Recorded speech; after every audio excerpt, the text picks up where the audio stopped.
নমস্কার বন্ধুরা, বিদিশাস blogs and bytes চ্যানেলে আপনাদের সকলকে স্বাগত। আজকে আপনাদের সাথে মাটন কারির রেসিপি শেয়ার করব। এই শীতকালে গরম ভাতের সাথে আলু দিয়ে মাটনের পাতলা ঝোল খেতে লাগে দুর্দান্ত, আর বানিয়েও নেওয়া যায় খুব চটজলদি। এই মাটন দেখে কার কার জিভে জল আসছে অবশ্যই আমাকে কমেন্ট করে জানাবেন কিন্তু। তাহলে চলুন রেসিপিটা ঝটপট দেখে নেওয়া যাক। এখানে আমি 700 গ্রাম মাটন ভালোভাবে ধুয়ে পরিষ্কার করে রেখেছি। এইবার মাটনটা ম্যারিনেট করব। দিয়ে দিলাম 1 চামচ হলুদ গুঁড়ো, 1 চামচ জিরের গুঁড়ো, 1 চামচ ধনে গুঁড়ো, দিয়ে দিলাম লাল লঙ্কার গুঁড়ো, আর দিলাম ব্ল্যাক পেপার। রঙের জন্য দিয়ে দিলাম কাশ্মীরি লঙ্কার গুঁড়ো, আর দিয়ে দিলাম সানরাইসের মাটন কারি মশলা। অবশ্যই এটা দেবেন, দেখবেন আলাদা একটা স্বাদ নিয়ে আসে। দিয়ে দিচ্ছি 3 চামচ মতো ফ্যাটানো টক দই, দিয়ে দিলাম 3 চামচ কাঁচা সর্ষের তেল,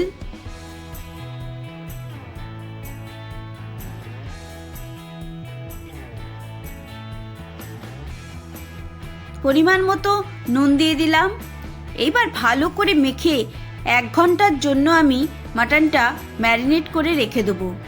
অবশ্যই ম্যারিনেট করে রেখে দেবেন, সময় না থাকলে অন্তত আধ ঘন্টা ম্যারিনেট করে রেখে দেবেন, তাহলে খুব সুন্দর মশলাগুলো মাটনের ভেতর চলে আসবে।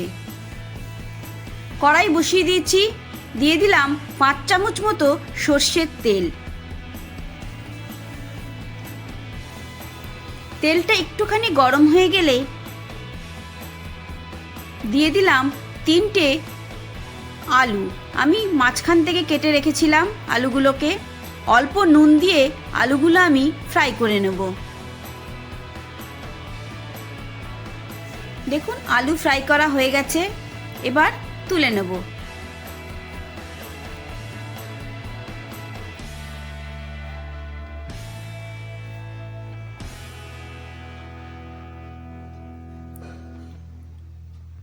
ওই তেলের মধ্যেই দিয়ে দিলাম গোটা জিরে, একটা তেজপাতা, শুকনো লঙ্কা আর গোটা গরম মশলা ফোড়ন।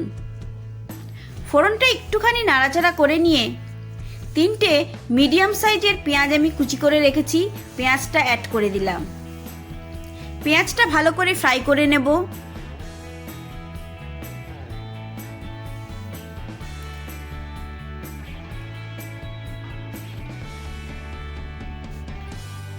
দেখুন পেঁয়াজটা অনেকটাই ফ্রাই হয়ে গেছে।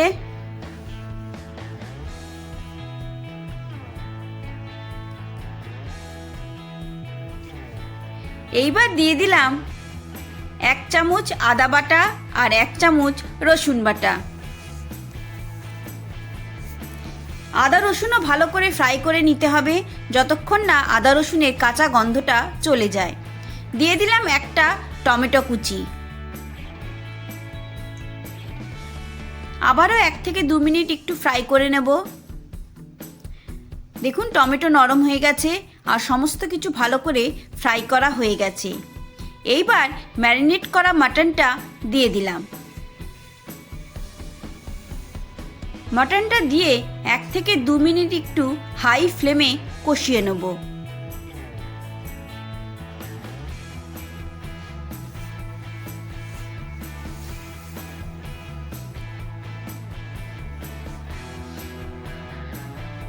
এইবার খুব সামান্য জল অ্যাড করে আমি 5 মিনিটের জন্য ঢাকা দিয়ে রান্না করে নেব।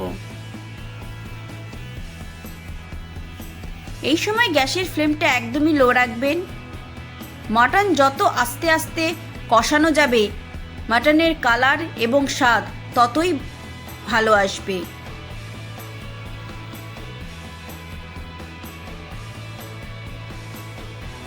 পাঁচ মিনিট পর দেখুন ফিরে এসেছি।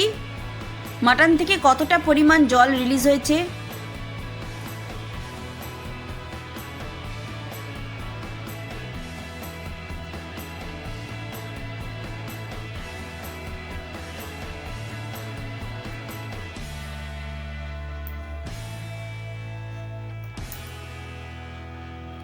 দিয়ে দিলাম হাফ চামচ গরম মশলার গুঁড়ো। আবারও একটু ভালো করে মিশিয়ে নিলাম। দেখুন চারিপাশ দিয়ে সুন্দরভাবে তেলটা ছেড়ে দিয়েছে।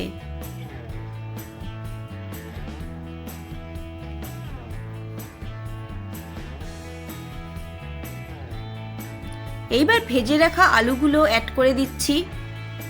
আলু দিয়ে 3 থেকে 4 মিনিট আরও ভালো করে কষিয়ে নেব।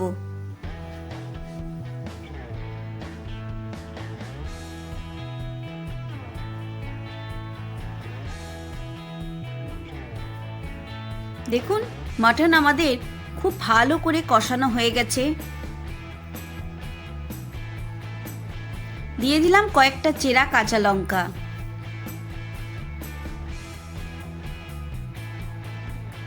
এইবার প্রেসারে দিয়ে মাটনটা আমি 5টা সিটি দিয়ে সেদ্ধ করে নেব। দেখুন মাটনটা আমি প্রেসারের মধ্যে দিয়ে দিচ্ছি।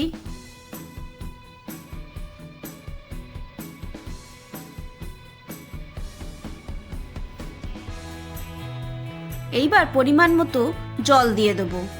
খুব বেশি জল দেব না, যাতে মাটনটা ওপরে থাকে জলের পরিমাণ নিচে থাকে, সেই বুঝে জলটা দিতে হবে।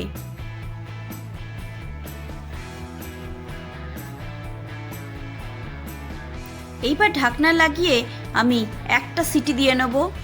একটা সিটি হয়ে গেলে আমি গ্যাসের ফ্লেমটা লো করে রেখে আরও 4টে সিটি দেব। তারপর গ্যাসের ফ্লেমটা বন্ধ করে আরও 5 মিনিট রেস্টে রেখে দেবো, যতক্ষণ না ভাপটা বেরিয়ে যাচ্ছে। দেখুন প্রেসারের গ্যাসটা অনেকটাই বেরিয়ে গেছে। কতটা সুন্দর কালার এসেছে মাটনের, দেখে সত্যিই জিভে কিন্তু জল চলে আসছে। তাহলে বন্ধুরা, রেসিপিটা আপনাদের কেমন লাগলো অবশ্যই আমাকে কমেন্ট করে জানাবেন। ভালো লেগে থাকলে একটা লাইক করবেন, বন্ধু ফ্যামিলি মেম্বারদের সাথে শেয়ার করবেন। অবশ্যই এই পদ্ধতিতে একবার মাটন কারি বাড়িতে ট্রাই করবেন, দেখবেন গরম ভাত দিয়ে দুর্দান্ত লাগে খেতে। সবাই ভালো থাকবেন, সুস্থ থাকবেন।